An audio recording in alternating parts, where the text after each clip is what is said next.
ആദ്യം തന്നെ വാവൻ്റെ ഒരു പാട്ട്. ഹലോ ഗായ്സ്, നമ്മളിന്ന് പോകാൻ പോണത് കോങ്ങാട് മീൻവല്ലം എന്ന് പറഞ്ഞ സ്ഥലത്തേക്കാണ്. അപ്പോൾ അവിടെ ചെറിയ സ്വിമ്മിംഗ് പൂളിൻ്റെ പരിപാടി ഉണ്ട് കേട്ടോ. സ്വിമ്മിംഗ് പൂള് ചെറിയ പാർക്ക് പോലത്തെ എന്തൊക്കെ ഉണ്ട് പറഞ്ഞു. ഞങ്ങൾ പെരുന്നാളായിട്ട് ടൂർ പോയിട്ടുണ്ടായിരുന്നില്ല, അപ്പോൾ നമ്മൾ അങ്ങോട്ടാണ് പോണത്. അപ്പോൾ വീഡിയോ ആദ്യമായിട്ട് കാണണമെങ്കിൽ സബ്സ്ക്രൈബ് ലൈക്ക് ചെയ്യാൻ ഷെയർ ചെയ്യാൻ മറക്കരുത്. പിന്നെ വീഡിയോ കാണുന്നവർ ചില ലൈക്ക് എടുക്കുന്നില്ല, ലൈക്ക് എടുക്കാൻ മറക്കരുത് കേട്ടോ. നമുക്ക് നേരെ വീട്ടിലേക്ക് പോവാം. ഇവിടെ കട്ടിടാൻ വന്നിരുന്നു. കട്ടിടാൻ വേണ്ടിയിട്ട് കട്ട കൊടുന്നു, പിന്നെ ചരലിട്ടു ഒക്കെ കഴിഞ്ഞിട്ടോ. നമ്മൾ വണ്ടി നിൽക്കുന്നത് അതോ അവിടെ നിന്ന് വാതിലൊക്കെ കൂട്ടി ഇറങ്ങാം കേട്ടോ.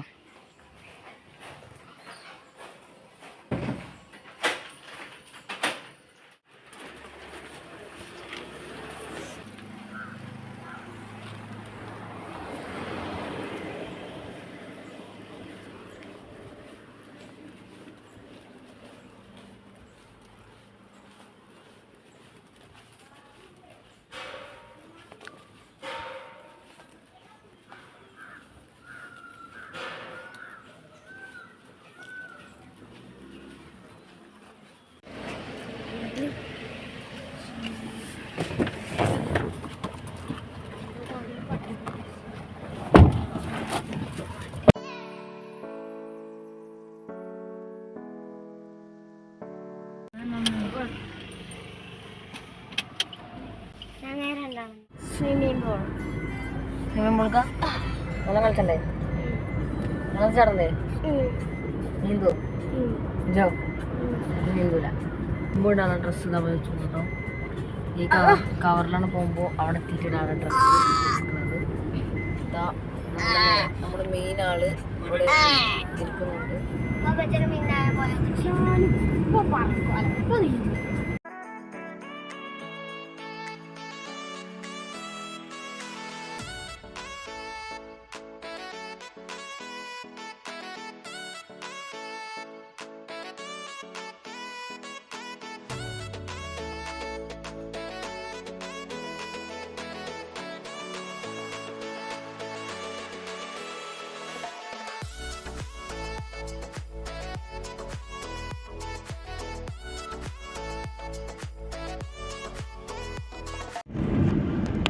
ഗൈസ്, ഈ ഭാഗത്താണ് കൂടുതൽ ആക്സിഡന്റ് ഒക്കെ ഉണ്ടാവുക.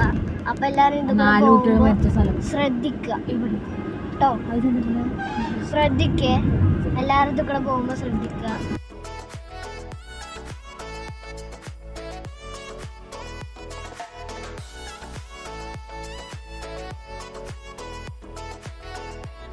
ഈ ഭാഗത്താ ഒരു മറിഞ്ഞൊരു സ്ഥലല്ലേ, ഒരു ലോറി കുട്ടികളെ മേത്തേക്ക് മറിഞ്ഞത്. ആ ലോറി ഇവിടെ ചിലപ്പുണ്ടാവും ഈ സൈഡില്.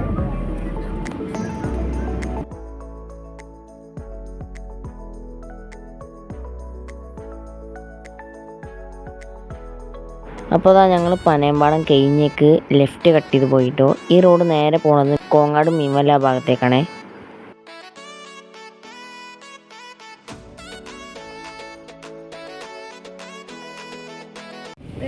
സൈഡിലൊരു മലയുണ്ട്, അത് മിസ്സായി പോയി.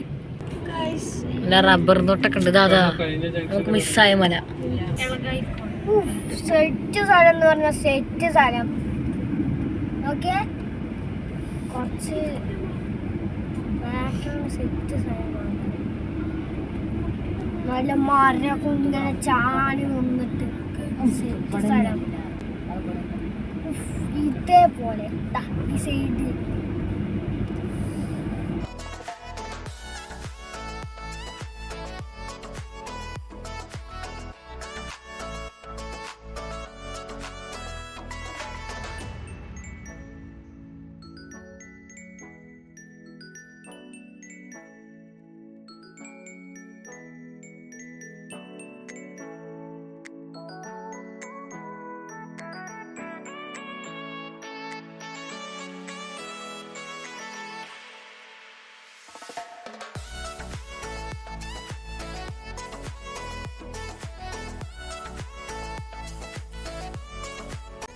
ഗൈസ്, അപ്പോൾ ഞങ്ങൾ അവിടെ എത്തിയിട്ടോ. അവിടെ എത്തിയപ്പോൾ തന്നെ ആരെയും കണ്ടിട്ടൊന്നുമില്ല, പ്രത്യേകിച്ച് ആൾക്കാർക്കൊന്നും അറിയില്ല എന്ന് തോന്നുന്നത്.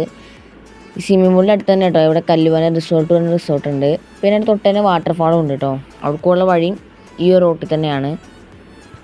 ആ കാണുന്ന നേരെ മുമ്പുള്ള ഒരു നീല ബോർഡ് വെച്ചിട്ടുള്ള വഴിയുണ്ടോ, അതാണ് ഇവിടെ വാട്ടർഫാൾക്ക് പോകാനുള്ള വഴി കേട്ടോ. ഗൈസ് നമ്മൾ സ്പോട്ടിലെത്തി. എടുക്കണം. അപ്പോൾ അവിടെ എങ്ങനെയാണെന്ന് വെച്ചാൽ അവിടെ ഈ സ്വിമ്മിംഗ് പൂളും പാർക്കും മാത്രമേ ഉള്ളൂ കേട്ടോ. ചെറിയ പാർക്കാണ്, അധികമൊന്നുമില്ല. അപ്പോൾ അവിടെ ഒരാൾക്ക്, അതായത് ചെറിയ കുട്ടികൾക്ക്, ഷാനിനെ പോലത്തെ കുട്ടികൾക്കൊക്കെ ആണെന്നുണ്ടെങ്കിൽ 20 റുപ്യ മതി. ഞങ്ങളെപ്പോലത്തെ വലിയവർക്കൊക്കെ ആണെന്നുണ്ടെങ്കിൽ 80 റുപ്യ കേട്ടോ. ഇനിയിപ്പോൾ അവിടെ വെറുതെ പോയി നിൽക്കാനാണെന്നുണ്ടെങ്കിൽ 20 റുപ്യ മതി. അവിടെ പാർക്കിലും ഇതിലൊക്കെ കയറണമെന്നുണ്ടെങ്കിൽ 80 റുപ്യ ഒരാൾക്ക്, ചെറിയ കുട്ടികൾക്ക് 20 റുപ്യ. അവിടെ ഫീസൊക്കെ എഴുതി വെച്ചിട്ടുണ്ടായിരുന്നു കേട്ടോ.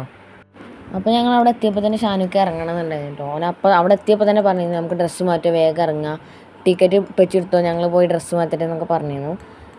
പിന്നെ അവിടെ ഞങ്ങൾ പോയപ്പോൾ തന്നെ ഒരു ഫാമിലി മാത്രമേ ഉണ്ടായിരുന്നുള്ളൂ. അതായത് 3 കുട്ടികൾ, ഒരു ചേച്ചി 2 കുട്ടികൾ മാത്രമേ ഉണ്ടായിരുന്നുള്ളൂ കേട്ടോ. അതുകൊണ്ട് പ്രൈവറ്റ് സ്വിമ്മിംഗ് പൂൾ പോലെ ഞങ്ങൾക്ക് തോന്നിയത്, കാരണം അവിടെ ആരുമില്ല. കണഷാൻ്റെ എക്സ്പ്രഷൻ കണ്ടോ. അപ്പോൾ ഞങ്ങൾ ഡ്രസ്സ് മാറ്റാൻ പോകാം കേട്ടോ. അവിടെ ഡ്രസ്സ് മാറ്റാനായിട്ടൊരു പ്രത്യേക റൂമും അവിടെ നമ്മൾ സാധനങ്ങൾ വെക്കാൻ കേസൊക്കെ ഉണ്ട്, ഒരു ബോക്സ് പോലത്തെ. അതിൽ നമ്മൾ ഡ്രസ്സ് അഴിച്ചതൊക്കെ നമുക്ക് മാറ്റി വെക്കാവുന്നതാണ് കേട്ടോ. പിന്നെ ഞങ്ങൾ ഇറങ്ങണമെന്ന് എടുക്കാൻ പറ്റിയില്ല, ഇറങ്ങി കഴിഞ്ഞിട്ടാണ് ഓർമ്മ വീഡിയോ എടുക്കണമെന്ന്. അപ്പോൾ ഇറങ്ങി കഴിഞ്ഞത് ഞങ്ങൾ വീഡിയോ ഒക്കെ എടുത്തിട്ട് ഉമ്മ കേട്ടോ വീഡിയോ എടുക്കുന്നത്. അപ്പുറത്തെ സൈഡിൽ എന്താണെന്ന് വെച്ചാൽ ഈ വലിയ ആളല്ലേ, ഇപ്പാനൊക്കെ പോലത്തെ വലിയ ആൾക്ക് ഇറങ്ങാൻ പറ്റുന്നതാണ്. അവിടെ ഏകദേശം എൻ്റെ ഉപ്പാൻ്റെ കഴുത്ത് വരെയൊക്കെ ആളുണ്ടായിരുന്നുണ്ടോ. അതുകൊണ്ട് ഞങ്ങൾക്ക് അവിടേക്ക് ഇറങ്ങാൻ പറ്റില്ല എന്ന് പറഞ്ഞു. അവിടുത്തെ ഒരു ബായി ആയിരുന്നു അവിടെ നിന്നിരുന്നത്. ആ ബായി പറഞ്ഞു അങ്ങോട്ട് ഇറങ്ങേണ്ട, അവിടെ നിന്നാൽ മതി പറഞ്ഞു. പിന്നെ അവിടെ എത്തിയപ്പോൾ തന്നെ അവിടുത്തെ ഫാമിലിത്തെ ഒരു കുട്ടി ഞങ്ങളെ പരിചയപ്പെട്ടു കേട്ടോ. അപ്പോൾ അവൻ്റെ കൂടെ കുറേ നേരം പന്ത് കളിച്ചു, വെള്ളത്തിൽ പന്ത് കളിച്ചു. പിന്നെ അവിടെ ടോയ്ലറ്റ് സൗകര്യം അതൊക്കെ ഉണ്ട് കേട്ടോ. നമ്മൾ ശരിക്കും ഒരു ഇതിൽ പാർക്കിൽ പോയ എങ്ങനെ അതേമാതിരി തന്നെയാണ്. സ്വിമ്മിംഗ് പൂൾ നോക്കുകയാണെങ്കിൽ നമുക്ക് പ്രൈവറ്റ് പോലെ തോന്നുന്നുണ്ട്. ഞങ്ങൾ മാത്രം അവിടെ ഉണ്ടായിരുന്നു, ഞങ്ങളും ആ ഫാമിലി മാത്രം. പാർക്കിൽ നോക്കുകയാണെങ്കിൽ 3-4 ഐറ്റംസ് മാത്രമേ ഉള്ളൂ കേട്ടോ. ഈ പാർക്കൊന്നും പറയാൻ പറ്റില്ല, ജസ്റ്റ് ഓരോ സാധനങ്ങൾ ഓരോരോ ഐറ്റംസായി വെച്ചിക്കുക.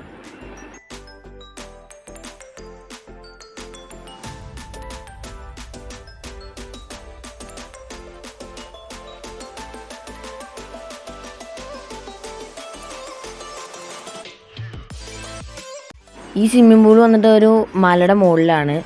നല്ല രസമുണ്ട്, നല്ല തണുപ്പൊക്കെ ഉണ്ടായിരുന്നു. പോയപ്പോൾ ഞങ്ങൾ വൈകുന്നേരത്താണ് പോയത്. 1 മണിക്കൂറിനാണ് കേട്ടോ 80 റുപ്യ. 1 മണിക്കൂറിന് ഒരാൾക്ക് 80 റുപ്യാണ് എല്ലാത്തിലും കയറണമെന്നുണ്ടെങ്കിൽ. 1 മണിക്കൂറിന് ഷാനിനെ പോലെ ചെറിയ കുട്ടികൾക്കാണെങ്കിൽ എല്ലാത്തിലും കയറണമെന്നുണ്ടെങ്കിൽ 20 റുപ്യ മാത്രമേ ഉള്ളൂ.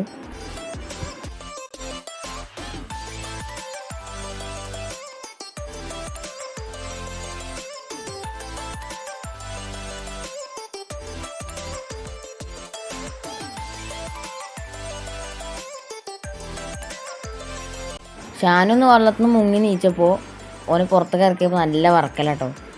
വറക്കുന്നു തണുത്തിട്ട്. ഷാനും അവിടെ ട്യൂബൊക്കെ ഇട്ട് നല്ല നീന്തിക്കലാണ്. ഈ അറ്റത്തുനിന്ന് ആ അറ്റത്തൊക്കെ അവിടെ നിന്ന് ഇങ്ങോട്ടൊക്കെ നീന്തിയായിരുന്നു.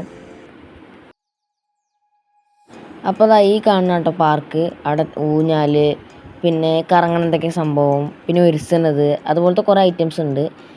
പാർക്കും ഉണ്ട്. പിന്നെ കണ്ട അപ്പുറത്തൊക്കെ ഒരുസുന്ന സാധനം, പിന്നെ സീസോക്കെ ഉണ്ട്. പുറത്തതിന് തൊട്ടിപ്പുറത്താണ് ടിക്കറ്റ് എടുക്കണ കൗണ്ടർ. അപ്പോൾ കണ്ടോ വാവ ഉണ്ടാവും മുങ്ങന്നായിരുന്നു അവിടെ. വാവ മുങ്ങുക പൊങ്ങുക അതായിരുന്നു അവൻ്റെ പണി. പിന്നെ കുറച്ച് കഴിഞ്ഞപ്പോൾ ഫാമിലി പോയിട്ടോ. പിന്നെ ഞങ്ങൾ ഒറ്റക്കാണ് അവിടെ. ഇതിന് ടൈം ഏകദേശം രാവിലെ ഒരു 9 മണിക്ക് തുടങ്ങിയതിന് ശേഷം വൈകുന്നേരം 6:30 വരെ ഉണ്ടാവും കേട്ടോ. ഷാനു ഇതാ അവിടുത്തെ പന്തുകൊണ്ട് കളിക്കട്ടെ അവിടെ. ഷാനു ട്യൂബിൻ്റെ ബലത്തിലാണ് പൊങ്ങി നിൽക്കുന്നത്. ഓനെ കാട്ടിട്ട് മുക്കണ ആളുണ്ടായിരുന്നു കേട്ടോ അവിടെ.